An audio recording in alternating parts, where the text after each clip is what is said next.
Madam আপনি কি করেন? আমি আমি বাড়ির একমাত্র বউ। আমি বাড়িতে ফুল টাইম চাকরি করি, কোনো বেতন ছাড়াই। আপনার যোগ্যতা? এই ধরো সকাল 6টায় আমার কাজ শুরু হয়।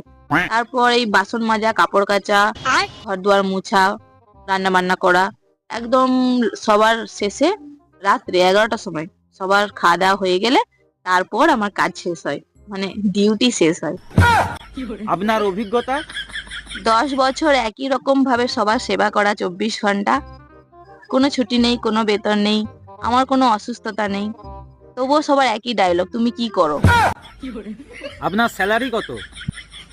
আমার শাওরি সারাদিন কানে কাছে ঘ্যানের ঘ্যানের করে, আমার ননদ একটার পর একটা অর্ডার করে, আর আমার ভাতার রাত্রেবেলা এসে 2-4 ঘা দিয়ে দেয়। এটাই আমার স্যালারি।